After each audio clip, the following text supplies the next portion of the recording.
తెలంగాణలో phone tapping case వ్యవహారము దేశవ్యాప్తంగా సంచలనం సృష్టించింది. కేసీఆర్ విచారణ పూర్తయిన తర్వాత ఇక ఎటువంటి మలుపులు తిరుగుతుంది అనే పరిస్థితి కనిపిస్తోంది. అయితే ఈ మొత్తం వ్యవహారంలో ఇటు బీఆర్ఎస్ వర్సెస్ కాంగ్రెస్, ఇంకా మాట్లాడితే రేవంత్ రెడ్డి వర్సెస్ బీఆర్ఎస్ అగ్రనాయకుల మధ్య మంటలు మొదలయ్యాయి.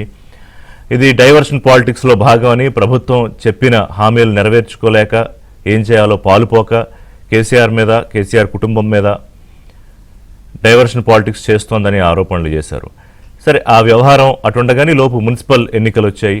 అసలు ఎన్నికల కోసమే ఈ ఫోన్ ట్యాపింగ్ వ్యవహారం విచారణలు కూడా అన్నారనుకోండి. గతంలో పంచాయతీ ఎన్నికల ముందు ఈ కార్ రేసింగ్, ఇప్పుడేమో కేసీఆర్ ఇది అని. కానీ కాళేశ్వరం వ్యవహారం జరిగింది, దాని మీద పీసీ ఘోష్ కమిషన్ రిపోర్టు, దాని మీద సిబిఐకి రేవంత్ రెడ్డి కాంగ్రెస్ ప్రభుత్వం సిబిఐకి ఇవ్వడము, వాళ్ళు వివరాలన్నీ తీసుకోవడం జరిగింది. సుమారుగా జరిగి కూడా 6 నెలలు అవుతోంది. ఈ కార్ రేస్ వివాదంలో కూడా ఇప్పుడు రాష్ట్ర ప్రభుత్వం వేసిన సిట్ ఏసీబీ నివేదిక సమర్పించింది. అలాగే ఈడీ కూడా ఇందులో ఇన్వాల్వ్ అయింది.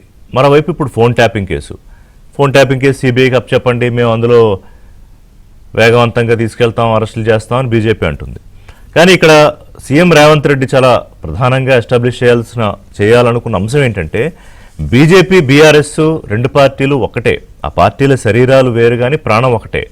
ఎందుకంటే లోక్సభ ఎన్నికల్లో బీఆర్ఎస్ తన అవయవదానం చేసింది బీజేపీకి. సో ఇవాళ బీజేపీ ప్రొటెక్ట్ చేస్తోంది బీఆర్ఎస్ని అని చెప్పి. ఎందుకంటే బండి సంజయ్, మీకు చేత కాకపోతే ఫోన్ ట్యాపింగ్ కేసులో మీరేమీ చేయలేకపోతే నాకు అప్పచెప్పండి, మేము కేసీఆర్ని జైల్లో వేస్తామన్నారు. దానికి కౌంటర్గా నిన్న ముఖ్యమంత్రి మాట్లాడుతూ, ఫోన్ ట్యాపింగ్ కేసు ఒకటేంటి, ఇప్పుడు ఈ కార్ రేస్ కేసు ఉంది, ఈ కార్ రేసులో కేటీఆర్ని, కాళేశ్వరం కేసులో కేసీఆర్ హరీష్ రావుని మీరు జైల్లో వేయండి, మీకు పరపుతుంటే ప్రధానమంత్రి మోదీ దగ్గర అని చెప్పి ఆయన కూడా పొలిటికల్గా కౌంటర్ ఇచ్చారు. సో ఇవాళ రాష్ట్రంలో ఏంటంటే, ఒకటి ఎన్నికల ముందు వాడివేడిగా అన్ని పార్టీలు ప్రచారం చేస్తాయి. మరోవైపు బీఆర్ఎస్ మీద ఈ గత 10 ఏళ్లలో జరిగిన కార్యక్రమాలకు సంబంధించి 10 ఏళ్లలో చేసింది ఏమీ లేదు, కానీ ప్రజల డబ్బును వేల కోట్లు తిని కేసీఆర్ కుటుంబం లాభపడింది. ఇవాళ ప్రజాపాలన అందిస్తోన్న మా మీద విషం చెమ్ముతున్నారు, కాబట్టి దీని మీద ఖచ్చితంగా చర్యలు తీసుకోవాలి అని ఇవాళ ఫోన్ ట్యాపింగ్ కేసు విషయంలో నోటీసులు ఇస్తేనే తెలంగాణ ఆత్మగౌరవానికి అవమానం కలిగిందని, కేసీఆర్ని టచ్ చేస్తే తెలంగాణ రాష్ట్రం ఏమవుతుందో చూడండి అని ఇట్లాంటి వ్యాఖ్యలు వచ్చినప్పుడు, అలాగే ఇంకోటి కూడా వచ్చింది, తెలంగాణ ఉద్యమ ఛాంపియన్గా ఉండి రాష్ట్రం తీసుకొచ్చిన తెలంగాణ జాతిపితను అవమానిస్తారంటే దాని మీద చాలా సీరియస్ అయ్యారు సీఎం.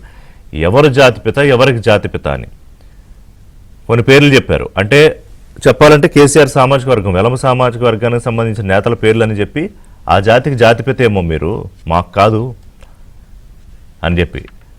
అంటే ప్రచారంలో స్పీడ్ పెంచారు. అలాగే హార్వర్డ్ నుంచి వెళ్ళొచ్చిన తర్వాత మొదటి సభలో కొంత సూపర్గా మాట్లాడినా, రావినారాయణ రెడ్డి అవార్డుకి సంబంధించి అందులో కొంత సూపర్గా మాట్లాడినా, తర్వాత సభలో మాత్రం సీరియస్గా పొలిటికల్గా ఆయన అగ్రెసివ్గానే వెళ్ళారు. సరే, భాష విషయంలో కొంత బీఆర్ఎస్ నుంచి బీజేపీ నుంచి అభ్యంతరాలు వస్తున్నా, గతంలో మరి బీఆర్ఎస్ కూడా అదే స్థాయిలో మాట్లాడింది, ఇప్పటికీ మాట్లాడుతోంది. సీఎం విషయంలో సీఎం అనే హోదాకి గౌరవం ఇచ్చేమీ తగ్గట్లేదు కదా కేటీఆర్ కానీ హరీష్ రావు కానీ మాట్లాడేటప్పుడు. సో సీఎం కూడా అలాగే మాట్లాడుతున్నారు. కేసీఆర్ ఎక్కడా మాట్లాడట్లేదు కాబట్టి పెద్దగా ఆయన ప్రస్తావన, ఆయన బయటకు వచ్చి మాట్లాడట్లేదు, ఏదో సందర్భాన్ని బట్టి బయటకు వస్తున్నారు. ఇక కిషన్ రెడ్డి కామెంట్ ఏంటంటే, ఇప్పుడు బీజేపీ క్లియర్గా మున్సిపల్ ఎన్నికల్లో అర్బన్ ఓటింగ్ ఎక్కువ ఉంటుంది కాబట్టి out of the 53 lakhs around ఓటింగ్లో కార్పొరేషన్లో, మున్సిపాలిటీలో మెజారిటీ అర్బన్ ప్రాంతాల్లో ఉన్నాయి కాబట్టి తన పట్టు ఉందని నిలుపుకోవాలని బీజేపీ ప్రయత్నం చేస్తోంది. గతంలో జీహెచ్ఎంసీలో ఎక్కువ సీట్లు సాధించిన ఎక్స్పీరియన్స్ కూడా ఉంది కాబట్టి ఇప్పుడు రేపు ఎల్లుండి పవన్ కళ్యాణ్ కూడా ప్రచారానికి వస్తున్నారు. ఆంధ్రప్రదేశ్ డిప్యూటీ సీఎం, బీజేపీలో ఎన్డీఏలో కీలక పాత్ర పోషిస్తున్న పవన్ కళ్యాణ్ కూడా ప్రచారానికి వస్తున్నారు. ఇప్పటికీ కొంతమంది అభ్యర్థులతో ఆయన మాట్లాడారు.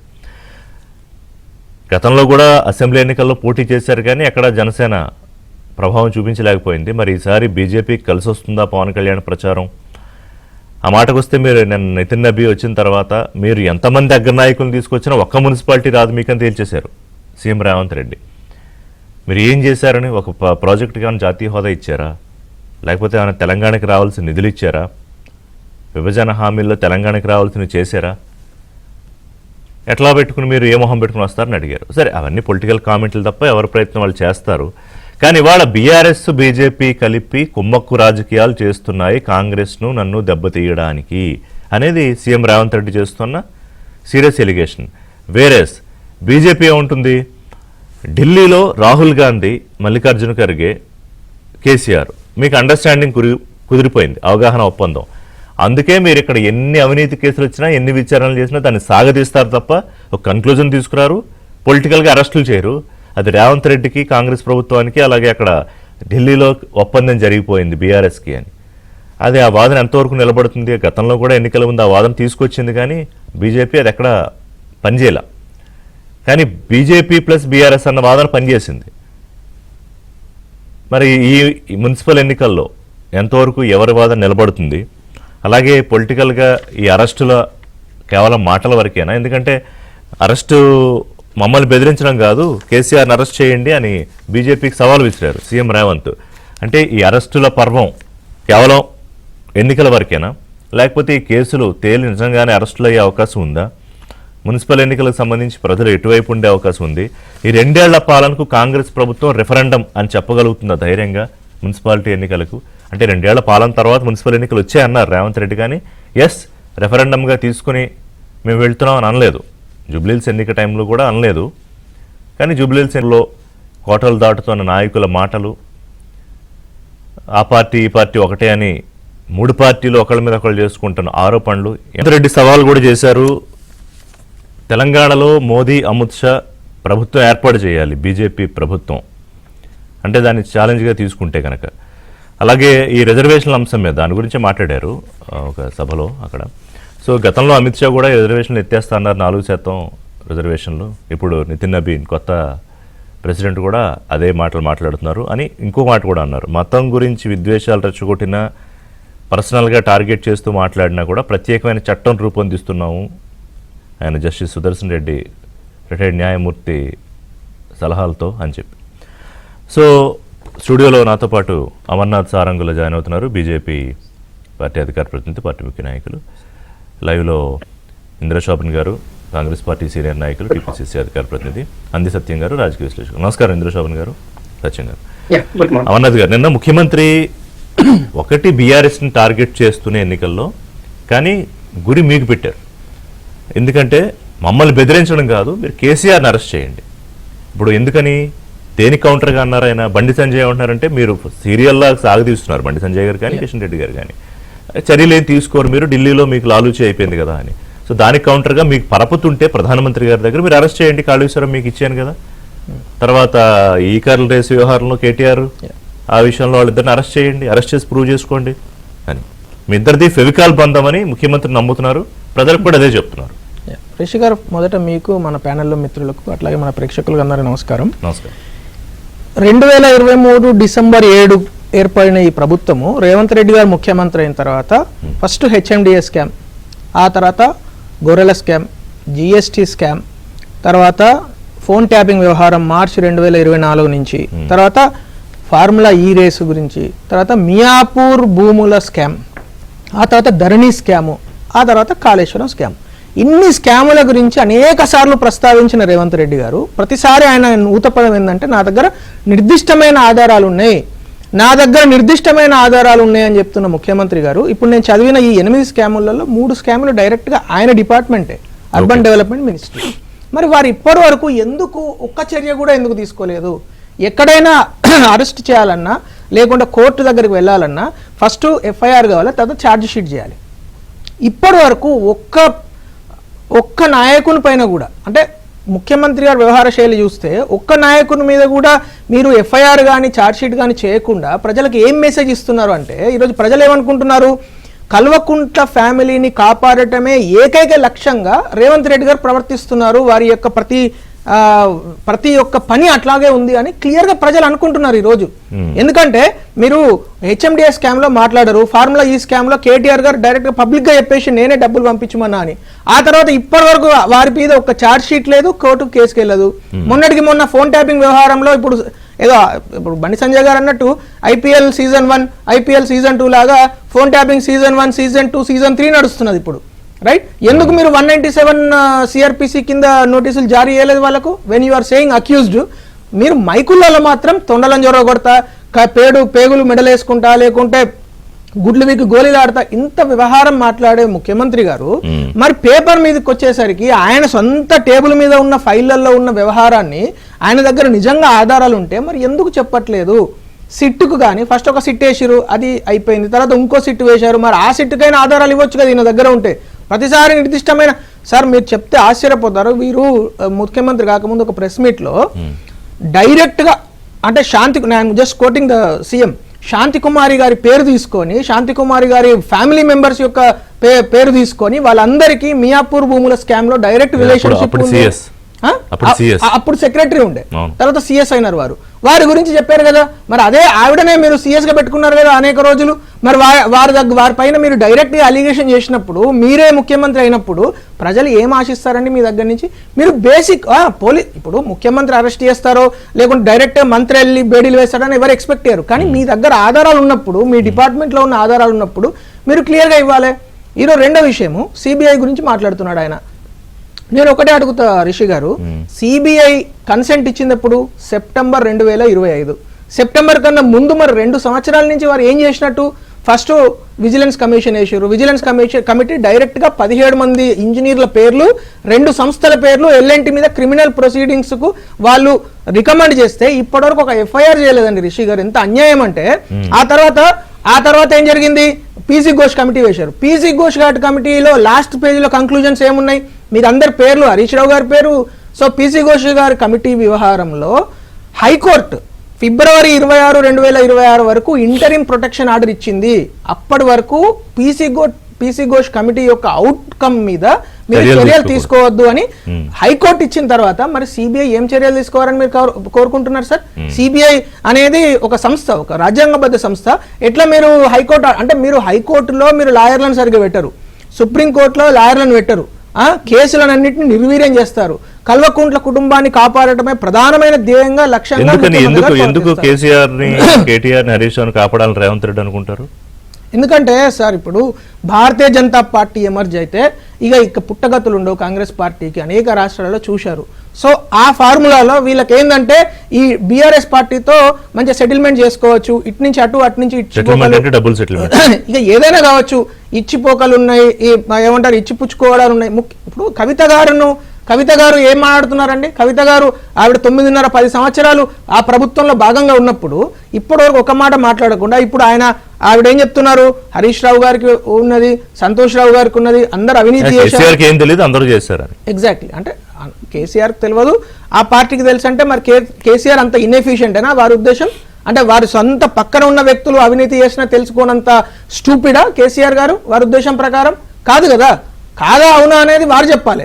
ఇప్పుడు నేననేది అసలే ఎందుకు మనం అట్లా నా ప్రశ్న ఒకటేనండి రిషి గారు, నిజంగా రేవంత్ రెడ్డి గారికి చిత్తశుద్ధి ఉంటే, నిజంగా రేవంత్ రెడ్డి గారు ఎలక్షన్స్ ముందు అనేక సార్లు నా దగ్గర ఆధారాలు ఉన్నాయి, వీళ్ళందరూ తప్పులు చేశారు, అవినీతి చేశారు, లక్షల కోట్ల ధనాన్ని కొల్లగొట్టారు, తెలంగాణ ప్రజల రక్త మాంసాలతో ట్యాక్స్ కట్టిన డబ్బును వీళ్ళు కొల్లగొట్టారనే మాట మీద నిజంగా వారు స్టాండ్ అయి ఉంటే, వారు ఈ మొత్తం వ్యవహారంలో ఒక్క స్కాములోనైనా కనీసం ఒక ఛార్జ్ షీట్ ఫైల్ చేశారా? మీరు ఇంద్రశోభన్ గారు చెప్తారా లేకుంటే రేవంత్ రెడ్డి గారు చెప్తారా? విందాం ఇంద్రశోభన్ గారు ఏం చెప్తారు చూద్దాం.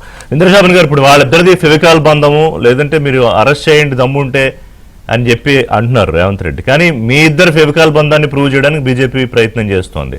అంటే ఇక్కడ ఫెవికాల్ బంధం ప్రేమతో కాదు, సెటిల్మెంట్లు లేకపోతే ఏదో ఇద్దరి మధ్య ఇచ్చిపుచ్చుకునే అవగాహన, అండర్స్టాండింగ్, అదే వాట్ ఎవర్ ఫార్మేట్ అండర్స్టాండింగ్ ఉందనేది.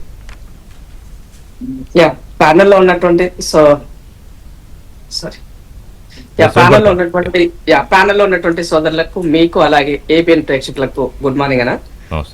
అమరు కొంచెము ఆరోపణలు చేసినా అది అతికినట్టుగా ఉండాలి. సమాజం కూడా ఎలక్షన్ సందర్భంలో అది బిలీవ్ చేసే విధంగా ఉండాలి. ఇవాళ నేను అధికారంలో ఉన్నా, ప్రధాన ప్రతిపక్షం కోసం బీజేపీ బీఆర్ఎస్ ఇద్దరు పోటీ పడుతున్నారు.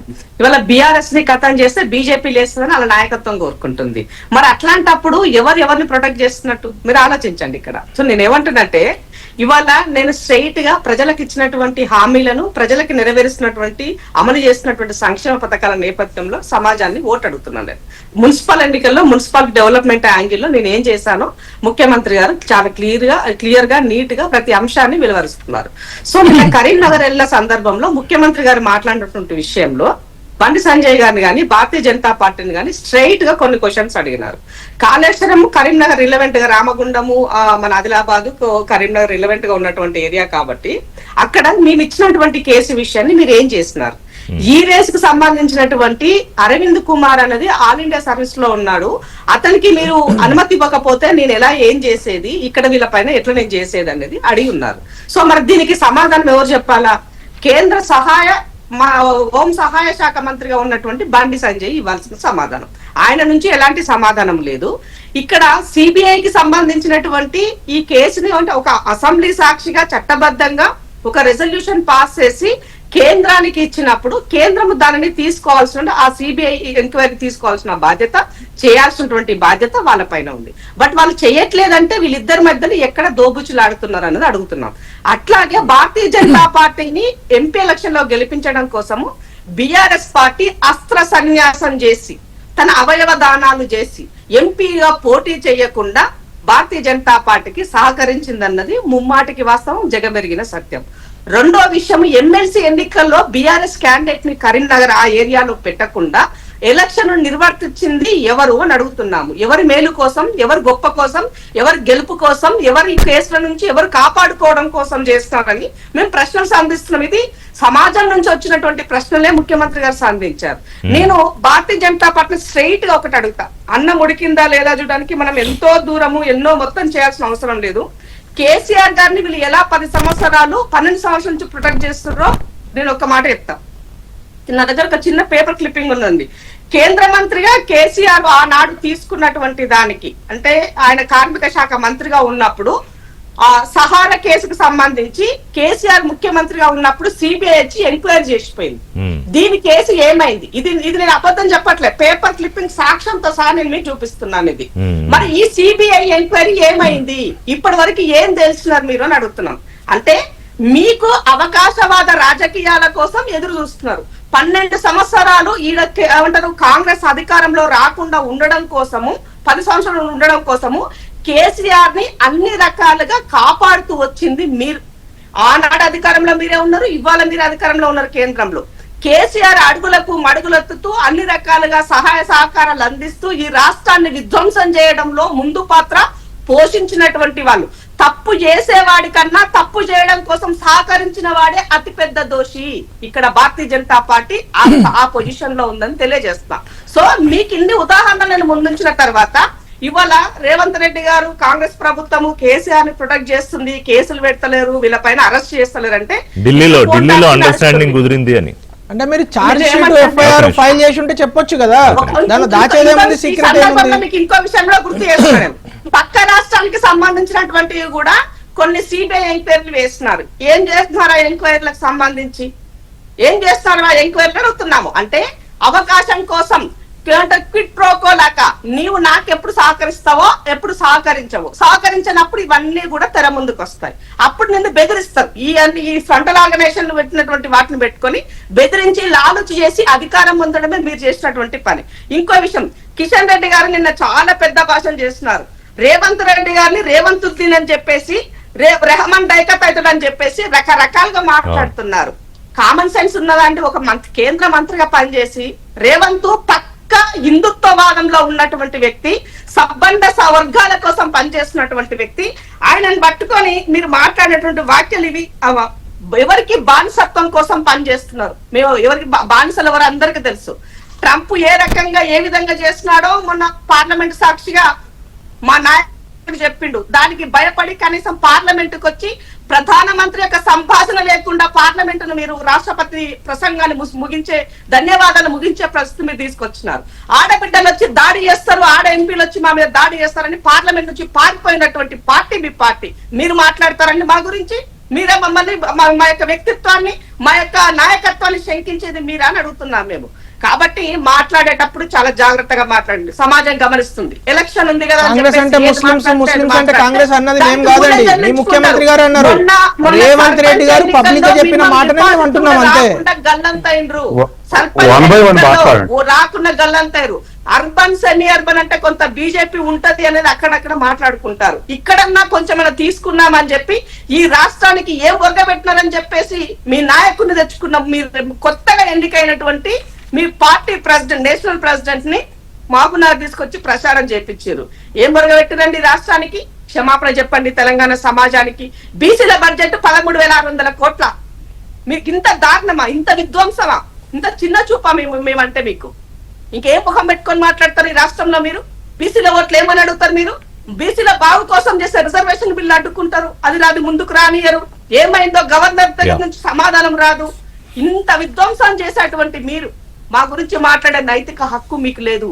ఈ దేశాన్ని పూర్తిగా అన్ని రకాలుగా విధ్వంసానికి గురి చేస్తూ ఆర్థిక వ్యవస్థను ఇష్టారాజ్యంగా మీకు నచ్చినట్టుగా, మీకు తోచినట్టుగా చేస్తున్నటువంటి దాంట్లో ఈ దేశం 10 సంవత్సరాల వెనక్కి వెళ్ళిపోయింది అన్నది గమనించాలని గుర్తు చేస్తున్నాం. మేము మాట్లాడేవాడి ప్రశ్నించే గొంతుకు నొక్కడమే భారతీయ జనతా పార్టీ చేస్తున్నటువంటి ఏకైక ఎజెండా.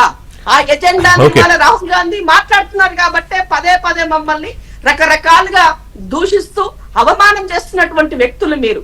ఒక ఆర్మీ చీఫ్ మాట్లాడేటువంటి దానికి బుక్ లో రాసినటువంటి ఇందిరా గారు, మీరు ఇక్కడ మున్సిపల్ ఎన్నికల దగ్గర నుంచి మొత్తం దేశవ్యాప్త రాజకీయాలన్నీ మాట్లాడుతున్నారు. అంటే బీజేపీ అంటే ఎందుకు తెలవాలి ఈ సమాజానికి? భారతీయ జనతా పార్టీ చేసే ద్రోహాలు ఎందుకంటే మాట్లాడనిస్తలేరు ఎవరు ఎక్కడ కూడా. పార్లమెంట్ లో గొంతు నొక్కుతారు. కిషన్ రెడ్డి ఇంకొక మాట అన్నారు, మాట్లాడుతుంది దాని గురించి కూడా. ఎందుకంటే ఎక్కడి నుంచే మొత్తం ఎక్కడ దేశంలో ఎన్నికలు జరిగితే, ఎక్కడ ఎన్నికలు జరిగినా ఈ రాష్ట్రం నుంచే డబ్బులు వెళ్తున్నాయి అన్నారు. మరి ఏంటి, ఎక్కడ ఎందుకు వెళ్తున్నాయి, ఎంత డబ్బు వెళ్తుంది? ఇప్పుడు నేనేమడుతానంటే, కేంద్రంలో అధికారంలో ఉన్నారు, వాళ్ళ కన్ను గట్టి ఏమన్నా జరిగే పరిస్థితి ఉన్నదా ఈ రాష్ట్రాలలో? మీరు చెప్పండి. దట్టు బీజేపీ ఇతర రాష్ట్రాల్లో జరిగేది ఉన్నదా? మనీ లాండరింగ్ అయిండొచ్చు, మనీకి సంబంధించిన లావాదేవీలు అయిండొచ్చు, ఎక్కడ ఏ సమాచారం అయినా అయిండొచ్చు. వాళ్ళకి తెలియకుండా వాళ్ళ కన్ను కప్పి మనం ఏమైనా చేసే పరిస్థితి ఉన్నదా? లోక్సభలో బీఆర్ఎస్ చర్చి బీజేపీకి అవయవదానం చేసింది కాబట్టి ఇప్పుడు తిరిగి కాపాడుతోంది అన్నారు ముఖ్యమంత్రి. ప్రొటెక్షన్ మనీ అనే పదం వాడారు ఆయన. ఫస్ట్ టైం ఈ మధ్యకాలంలో ఎక్కడ వినలేదు అది, ప్రొటెక్షన్ మనీ అనే పదం. సో అంటే ప్రజలకు ఇది రెగ్యులర్గా చెప్పే ప్రయత్నం చేస్తున్నారు. గతంలో కూడా ఈ విషయం మీద సక్సెస్ అయ్యారు కాంగ్రెస్ పార్టీ, రేవంత్ రెడ్డి ఎన్నికలకు ముందు. సో మళ్ళీ ఇప్పుడు అది మున్సిపల్ ఎన్నికల్లో కలిసి వస్తుందా? ఈ అరెస్టుల వ్యవహారం మీద ఇంత చర్చ ఎందుకు జరుగుతోంది? ఇప్పుడు 3 పార్టీల యొక్క లక్ష్యం రాజకీయ లక్ష్యం. ఆనాడు అధికారం ఉన్నటువంటి బీఆర్ఎస్ పార్టీకి ఆల్టర్నేటివ్ ఎమర్జ్ కావటానికి కాంగ్రెస్ తర్వాత బీజేపీ కూడా ఇటువంటి ఆర్గ్యుమెంట్స్ చేశారు. అట్లా ఇప్పుడు కాంగ్రెస్ రాష్ట్రంలో అధికారంలో ఉంది కాబట్టి దీనికి ఆల్టర్నేటివ్ గా మేమేం చెప్పుకోవడానికి మళ్ళీ కొన్ని ఎవిడెన్సులతోటి బీజేపీ బీఆర్ఎస్ ఆర్గ్యుమెంట్లు నడుస్తున్నాయి. ఆనాడు ఇప్పుడు ఎవరు 3 పార్టీల్లో ఎవరు ఆర్గ్యుమెంట్ చేసినా ఆర్గ్యుమెంట్ కు కొన్ని ఎవిడెన్స్లు ఇచ్చుకుంటూ ఆర్గ్యుమెంట్ చేస్తున్నారు. కానీ ప్రజలు చివరికి ఏది నమ్మిర్రు అనేదే క్రైటీరియా.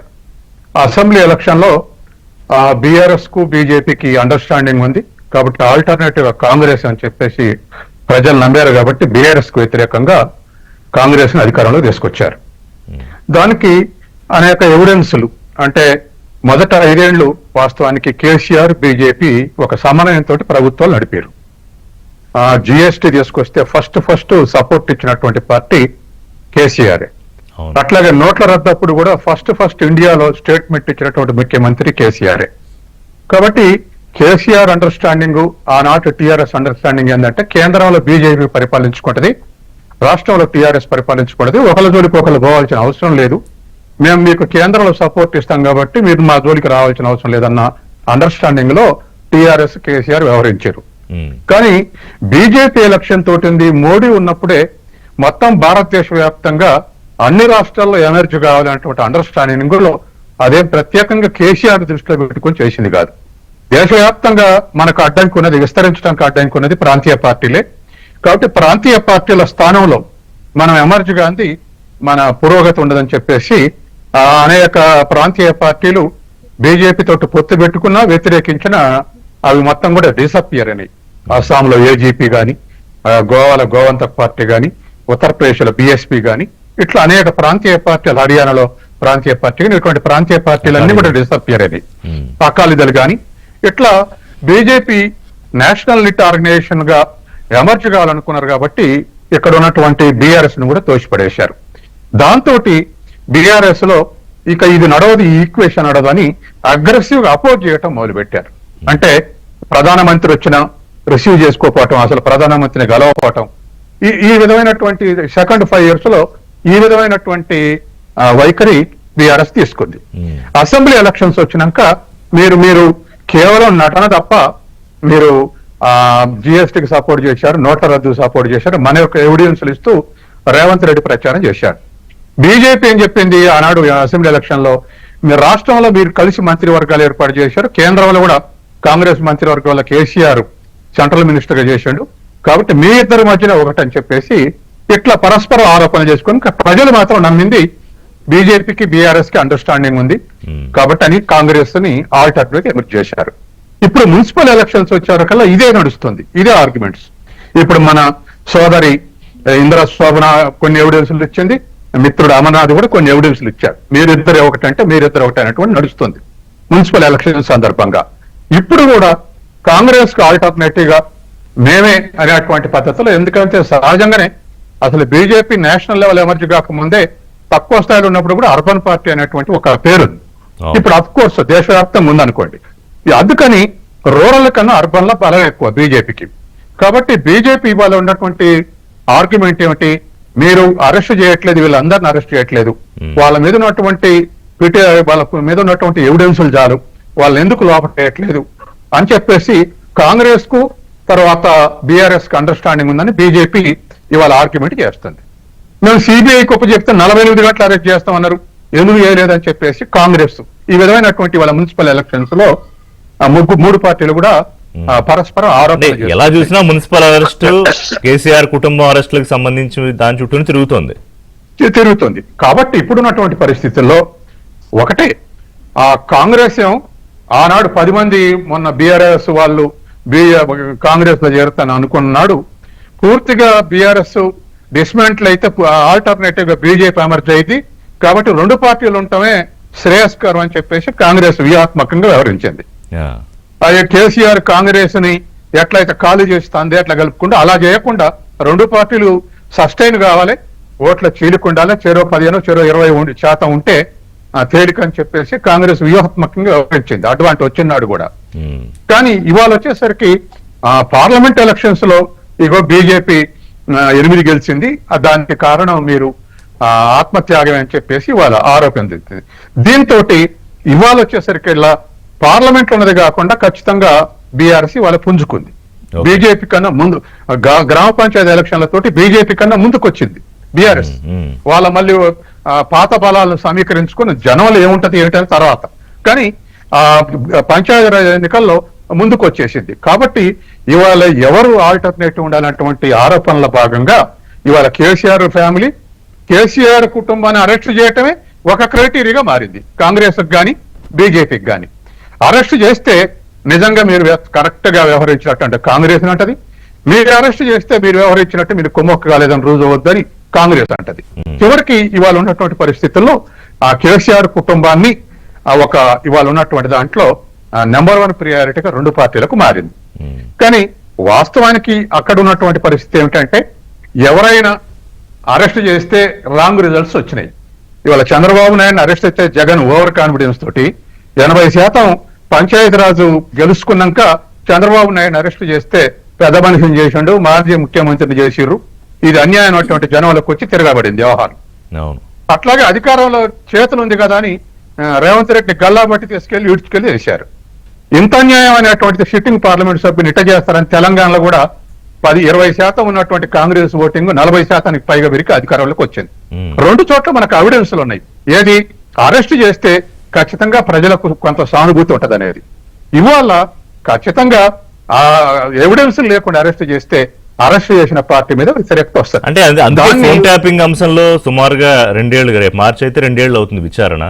ఈ కార్ రేస్ లో కూడా అన్ని ఎవిడెన్సెస్ తీసుకోవడం, ఇక్కడ ఏసీబీ అక్కడ ఈడీ, అలాగే కాళేశ్వరం మీద ఇక్కడ పీసీ ఘోష్ కమిషన్ రిపోర్టు, తర్వాత సిబిఐ దగ్గర, అంటే పూర్తిగా అన్ని ఆధారాలు దొరికిన తర్వాత తప్పు చేసినట్టు నిర్ధారణ వచ్చిన తర్వాత అరెస్టు జరుగుతుంది అని చూపించబోతున్నారా ప్రజలకు? పోనీ అప్పుడు నెగిటివ్ రియాక్షన్ ఖచ్చితంగా అండి. అవకాశం తక్కువ ఉంటుందా?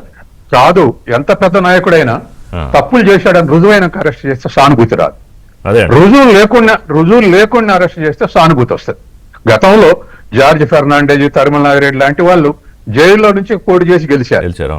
కాబట్టి ఖచ్చితంగా రుజువులతోటి అరెస్ట్. ఇప్పుడు వాస్తవానికి ఇవాళ ఫోన్ ట్యాపింగ్ సాగతీస్తున్నారంటే అసలు ముందు ప్రభాకర్ రావు వచ్చే వరకల్లా సుమారు ఒక 10 నెలలు పట్టింది. అవును. కాబట్టి ఇవాళ ఆ ఎవిడెన్స్ ఏవైతే రుజువులు చేసి కోర్టు ముందల రుజువు చేసి అరెస్ట్ చేయకపోతే ఖచ్చితంగా ఇప్పుడు బీఆర్ఎస్ లో కూడా కవితను అరెస్ట్ చేసిన దానికన్నా కేటీఆర్ అరెస్ట్ చేస్తే కొంత సానుభూతి ఉంటుంది. హరీష్ రావుని అరెస్ట్ చేస్తే ఇంకొంత ఎక్కువ సానుభూతి ఉంటుంది. కేసీఆర్ అరెస్ట్ చేస్తే ఇంకొంచెం ఎక్కువ సానుభూతి ఉంటుంది. అది ప్రజల పాత్రను బట్టి వాళ్ళ స్థానాన్ని బట్టి ఆ సానుభూతిలో తేడా ఉంటది. కాబట్టి కేసీఆర్ అరెస్ట్ చేయటం అనేది పూర్తి రుజువులతో అరెస్ట్ చేస్తే సానుభూతి ఉండకపోవచ్చు, కానీ ఓ పెద్ద మనిషి తెలంగాణ తెచ్చినటువంటి నాయకుడు అనేదాన్ని మనం వివేదించలేము. తెలంగాణలో 5 సంవత్సరంలో పరిపాలించిన పార్టీ ఆ పాలన తీరుకు జరిగినటువంటి స్కాండల్కు వ్యతిరేకంగా జనాలను తిరుగుబాటు చేశారు. ఇది వాస్తవం 5 సంవత్సరాల్లో. కాబట్టి ఇవాళ ఉన్నటువంటి పరిస్థితుల్లో వీళ్ళు ముగ్గురు ట్రయాంగిల్ ఉన్నప్పుడు మళ్ళీ మున్సిపల్ ఎలక్షన్ లో ప్రజలు ఏది నమ్ముతారనేదే ముఖ్యం తప్ప వీళ్ళు ఎన్ని ఆర్గ్యుమెంట్లు చేసినా ప్రజలు వినాలి, కన్విన్స్ కావాలి. అది ఇప్పుడు మనకి ఏం రుజువు అయితే చూడాలి.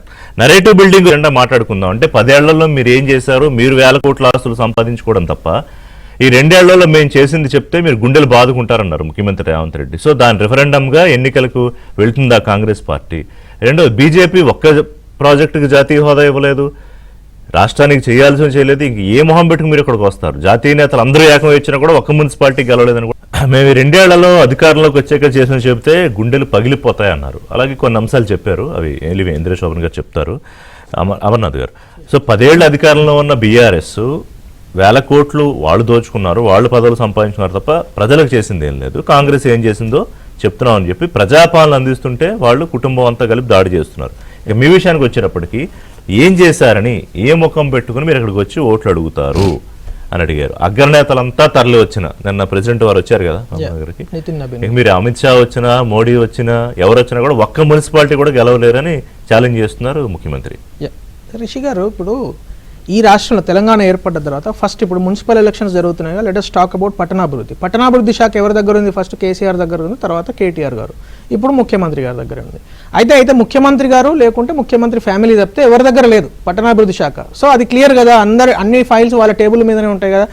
ఈ మొత్తం దేశంలో ఒక్క ఎస్టీపీ కూడా కట్టలేనంత దారుణమైన మున్సిపాలిటీలు ఉన్న ఏకైక రాష్ట్రం ఏదైనా ఉన్నదంటే అది కేవలం తెలంగాణ మాత్రమే. నేను ఛాలెంజ్ చేసి అడుగుతున్నాను, ఏ మున్సిపాలిటీలోనైనా ఒక్క ఎస్టీపీ దగ్గరికి నన్ను తీసుకెళ్ళండి, జిహెచ్ఎంసీ మినహాయించి, నేను దేనికంటే దానికి రెడీ. రెండోది, సార్ ప్రజాభివృద్ధి అంటే ఏంటండి? పట్టణాభివృద్ధిలో సార్ రోడ్లు కానీ, డ్రైనేజ్ వ్యవస్థలు కానీ, సార్ ఈరోజు ఎంత దారుణం అంటే మొత్తం 140 మున్సిపాలిటీలలో ఈరోజు తెలంగాణలో ఏదైనా పని జరుగుతున్నదంటే అది కేవలం కేంద్ర ప్రభుత్వం ఇచ్చిన అమృత్ స్కీమ్ కింద ఇచ్చిన 9,584 కోట్లలో జరుగుతున్న స్కీములు. ఆ స్కీమ్ కింద ఇచ్చిన డబ్బులు తప్పితే ఏ ఒక్క పని కూడా అక్కడ మున్సిపాలిటీలలో కావచ్చు, పట్టణాలలో జరుగుతలేదు. అది ఛాలెంజ్ చేసి చెప్తున్నా నేను. ఎందుకంటే నా దగ్గర మొత్తం డేటా ఉంది. ఎవరైనా ఇంటర్నెట్లో వెళ్ళి కొడితే మున్సిపాలిటీ వారీగా 252 ప్రాజెక్టుల లిస్ట్ వస్తుంది. ఒక్కొక్క మున్సిపాలిటీకి. ఇప్పుడు మక్తల్ నేను ఇన్ఛార్జ్గా ఉన్నాను. 17 కోట్ల 20 లక్షల రూపాయలతో అక్కడ డ్రైనేజ్ పనులు, రోడ్డు మన వాటర్ పనులు జరుగుతున్నాయి అక్కడ. సో అమృత్ స్కీమ్ కింద ఇచ్చిన డబ్బులు తప్పితే ఈ రాష్ట్ర ప్రభుత్వము ఈ మున్సిపాలిటీలకు ఒక పైసా ఇచ్చింది లేదు. రెండోది, నేను ఒకటే ఛాలెంజ్, అనేక ఫైర్ యాక్సిడెంట్స్ అయినాయి కదండి మున్సిపాలిటీలలో. ఒక్క ఫైర్ ఇంజిన్ కొన్నారా? ఒక్క ఫైర్ ఇంజిన్ అనే వీళ్ళు ఉన్నారా ఈ 2.5 ఏళ్లలో? మీరు ఛాలెంజ్ చేసి చెప్తున్నా. నేను వెబ్సైట్ లో ఉంటుంది, నేనేం చెప్పేది సీక్రెట్ ఏం కాదు.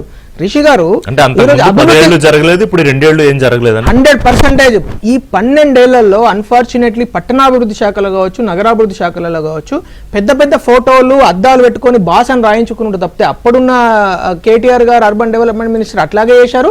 ఇప్పుడు రేవంత్ రెడ్డి గారు అదే చేస్తున్నారు. ఎందుకంటే ఇప్పుడు మీరు మన జిహెచ్ఎంసీ బడ్జెటే తీసుకోండి, 11,000 కోట్లు. జిహెచ్ఎంసీలు ఎంతమంది ఉంటారండి?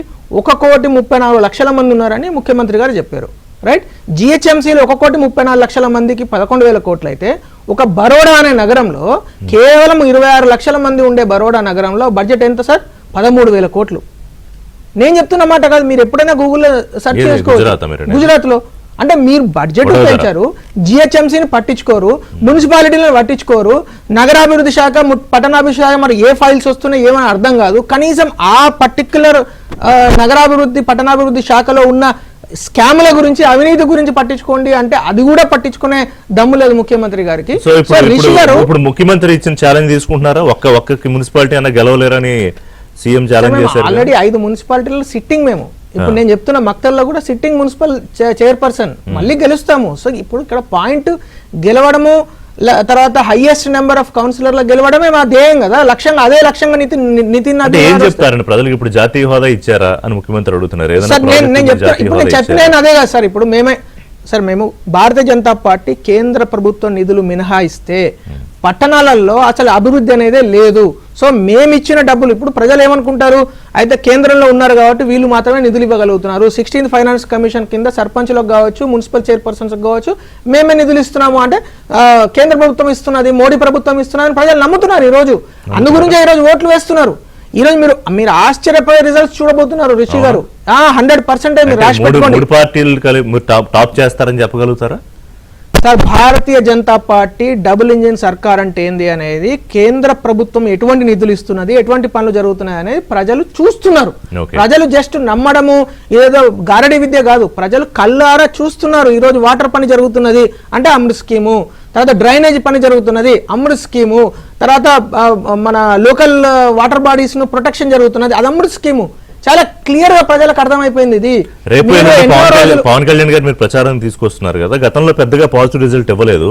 ఇప్పటికే పొన్నం ప్రభాకర్ గారు ఇంకొక మంత్రి ఆల్రెడీ నెగిటివ్ కామెంట్స్ మొదలు పెట్టారు పవన్ కళ్యాణ్ ఇక్కడికి రావడం మీద. ఎందుకంటే గతంలో కొన్ని ఆయన కామెంట్స్, ఇప్పుడు వీళ్ళ కామెంట్స్, అది మీకు కలిసి వస్తుందా లేకపోతే రివర్స్ అవుతుందా పవన్ కళ్యాణ్ గారు రావడం? భారతీయ జనతా పార్టీ ఒకే ఒక విషయాన్ని నమ్ముకొని ఓట్లు అడుగుతుంది, అభివృద్ధి. ఎందుకంటే ఈ దేశ ప్రజలు అనేక రాష్ట్రాలలో అభివృద్ధి అంటే బీజేపీ అంటే అభివృద్ధి అని నమ్ముతున్నారు. అదే ఇప్పుడు వాళ్ళ భారతీయ జనతా పార్టీకి అభివృద్ధి అంటే ఏంది? అభివృద్ధి అంటే ప్రజలకు సంక్షేమం ఇవ్వడము, ప్రజలకు అభివృద్ధి చూపించడము, రోడ్లు వేయడం.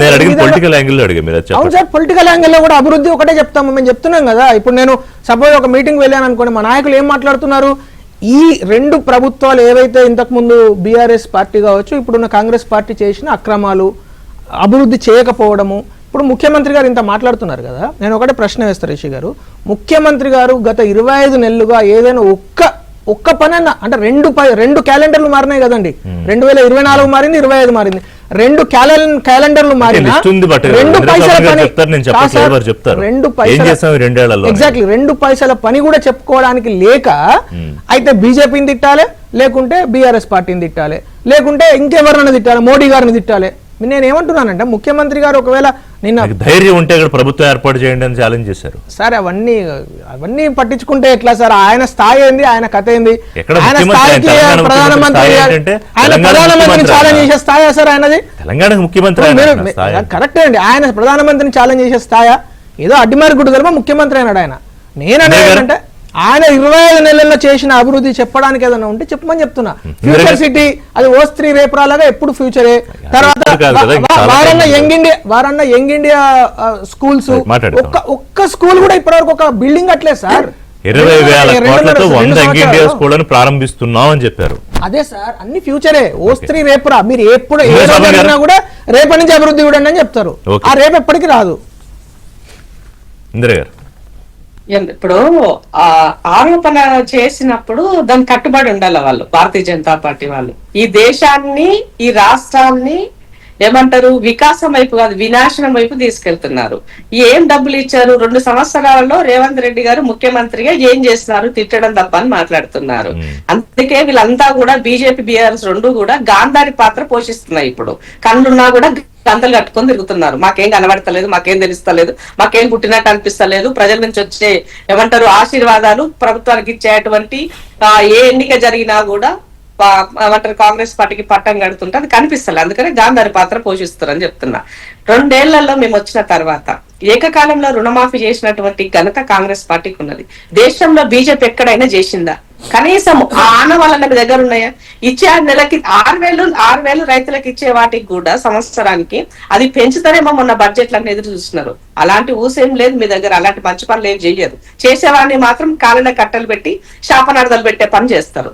రెండోది, ఈ రాష్ట్రానికి రైతుకి సంబంధించినటువంటి వ్యవసాయానికి సంబంధించినటువంటి ఇప్పటి వరకు దాదాపు 1,00,000 కోట్లకు పైగా ఈ వ్యవసాయానికి ఖర్చు పెట్టినటువంటి దేశంలోనే ఏకైక ప్రభుత్వము తెలంగాణ ఉన్న రేవంత్ సర్కార్. మూడో విషయం, ఉద్యోగ కల్పన 70,400 ఉద్యోగాలు, 74,000 ఉద్యోగాలు ఇప్పటి వరకు మేము భర్తీ చేసి ఉద్యోగాలు చేస్తున్నటువంటి అంశం. ఇంకా రిజల్ట్ రాను ఇంకా ఉన్నాయి పెండింగ్ లో. వీటితో పాటు ముఖ్యంగా ఎడ్యుకేషన్ కి సంబంధించి బ్రహ్మాండమైనటువంటి బ్రహ్మరథం పడుతున్నారు ముఖ్యమంత్రి గారు ఇంటిగ్రేటెడ్ స్కూల్స్ కి. సో ఇవాళ మేము వచ్చి 2 సంవత్సరాల్లోనే ప్రణాళికలు, బిల్డింగులు, చదువు అన్ని అయిపోతాయండి. చేస్తున్నాం కాబట్టి చేస్తున్నామని చెప్పారు. వాటికంటే బడ్జెట్ కేటాయించినాము, పనులు కొనసాగుతున్నాయి. నియోజకవర్గానికి ఒకటి అనే విధంగా ఇవాళ మేము తీసుకున్నాము. ఫస్ట్ ఇనీషియల్ గా కొడంగల్లో, తర్వాత మధురలో కూడా మొదలు పెట్టినాము, పనులు నడుస్తున్నాయని చెప్పినారు. అది తప్పేలా అవుతుంది? చేసేది చేసినప్పుడు చెప్పుకోకూడదా మేము? మూడో విషయం, ఇక్కడ గురుకులానికి సంబంధించినటువంటి పిల్లలకి ఇచ్చేటువంటి మెస్సు క్వాలిటీ లేనటువంటి ఫుడ్ ఇచ్చి దారుణమైన పరిస్థితిలో ఉంటే దాన్ని క్వాలిటీ పెంచడం కోసము వాళ్ళ మెస్ ఛార్జీలు 40% పెంచినాం. వాళ్ళ పిల్లలకి ఇచ్చే కాస్మెటిక్స్ కి 200% పెంచినాం.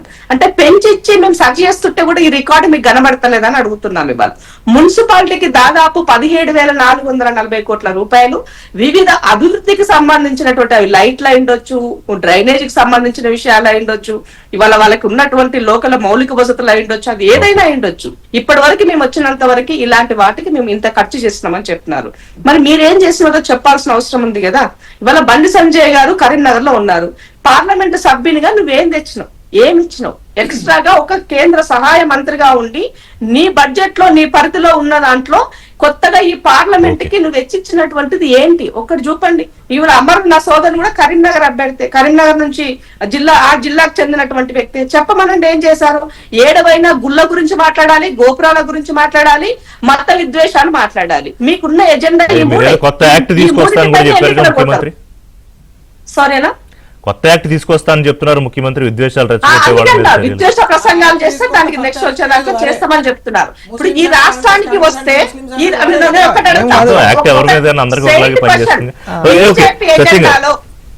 ఒక మాట ఎత్తా, బీజేపీ ఎజెండాలో మత విద్వేషాలు లేకుండా, మైనారిటీ వాటికి సంబంధించినటువంటి అంశం లేకుండా మీ ప్రసంగం ఎక్కడన్నా ఒక్కటి చిన్న గల్లీ లీడర్ నుంచి ఢిల్లీ లీడర్ వరకు మీరు మాట్లాడే దాంట్లో ఒక్క చిన్న ఆనవాళ్ళు చెప్పండి. ఇప్పుడు ఒకటి కాదు, ఈ డెవలప్మెంట్ ఎజెండా దాని చుట్టే